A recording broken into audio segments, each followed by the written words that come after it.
कल आदरणीय प्रधानमंत्री जी चीफ जस्टिस ऑफ इंडिया के घर पर गणपति पूजा करने चले गए तो इन कांग्रेसियों का, इंडिया अलायंस वालों का और लेफ्ट लिबरल्स का रोना ही बंद नहीं हो रहा है। कल से बरनौल की बिक्री जो है आउट ऑफ स्टॉक है और इस तरीके से चीख चिल्ला रहे हैं कि ये डेमोक्रेसी के लिए ठीक नहीं है, ये लोकतंत्र के लिए ठीक नहीं है। अच्छा, लोकतंत्र के लिए ठीक नहीं है? थोड़ा इतिहास में चलिए जरा। एक जज हुआ करते थे बहरुल इस्लाम, पहले वो राज्यसभा सांसद थे, फिर उसके बाद उनको हाई कोर्ट का जज बनाया गया, फिर उनके बाद उनको इंदिरा जी द्वारा सुप्रीम कोर्ट का जज बनाया गया, फिर उसके बाद बिहार के एक तत्कालीन मुख्यमंत्री हुआ करते थे जगन्नाथ मिश्रा, उनके ऊपर एक डिसीजन दिलाया गया और फिर से उनको वापस जो है राज्यसभा का सांसद बना दिया गया। 2 बार वो पार्टी में भी काम किए, जज रहने से पहले और जज रहने के बाद।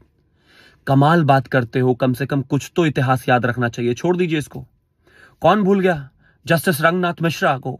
1984 के दंगों में पूरी कांग्रेस लिप्त थी। उनके ऊपर, उन दंगों के ऊपर जो है अकाली दल प्रदर्शन कर रहा था। प्रदर्शन करने के बाद लगातार जब बात नहीं बन रही थी तो कहा गया कि चलिए एक कमेटी बनाते हैं। 1 सदस्य कमेटी बनाई गई। उस 1 सदस्य कमेटी में जस्टिस रंगनाथ मिश्रा थे। जस्टिस रंगनाथ मिश्रा ने उस पूरी रिपोर्ट में अपनी कांग्रेस वालों को क्लीन चिट दे दी। कांग्रेस के एक नेता पर एक सवाल उन्होंने नहीं उठने दिया। उस रिपोर्ट को 2 साल बाद संसद में पेश किया गया। पूर्ण बहुमत की सरकार थी कांग्रेस की। इस वजह से सिखों को जो गले में टायर डाल डालकर मारा गया, उन पर उनकी हत्याएं की गई, उस रिपोर्ट पर चर्चा तक नहीं होने दी। सबको बचाने के बाद जब मानवाधिकार का गठन हुआ, उसमें जस्टिस रंगनाथ मिश्रा को जो वो वहां से जज से उनका समय पूरा हो गया तो उनको जो है राष्ट्रीय मानवाधिकार आयोग का अध्यक्ष बनाया गया। उस पर भी सवाल उठा और फिर उसके बाद राज्यसभा बना दिया गया। किसको बेवकूफ बना रहे हो भाई? इस देश की जुडिशरी के साथ इस देश की कांग्रेस ने जो खिलवाड़ किया है, जिस तरीके से चीजें की है, ये देश जानता है। कम से कम अब इस तरह का ड्रामा मत कीजिए, सीधा कह दीजिए ना।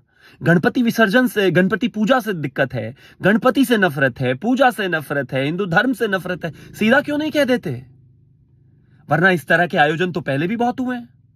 क्या चीफ जस्टिस ऑफ इंडिया और प्रधानमंत्री मनमोहन सिंह जी एक ही जगह पर इफ्तार पार्टी नहीं कर रहे थे? या नहीं की उन्होंने? जब वो पार्टी करते थे तो कभी आपको दर्द नहीं हुआ? आज इतना दर्द क्योंकि गणपति की पूजा हुई है ना, क्योंकि गणपति की आस्था में, हिंदू धर्म में, उसमें सब कुछ हुआ है तो उसमें तो बर्दाश्त कैसे होगा आपको? बहुत दर्द हो रहा होगा। लेकिन होते रहना चाहिए। इस देश की जुडिशरी के साथ इस देश में कांग्रेस ने क्या किया है ये देश जानता है और हिंदुस्तान की न्याय व्यवस्था और हिंदुस्तान के लोकतंत्र और हिंदुस्तान के प्रधानमंत्री और चीफ जस्टिस ऑफ इंडिया को तो कम से कम आप भाषण ना ही दें। 2 हिंदू धर्म के व्यक्तियों का पूजा करना, किसके घर में करना, उनका पूरे तरीके से अधिकार है। आपके भाषण नहीं चाहिए। धन्यवाद।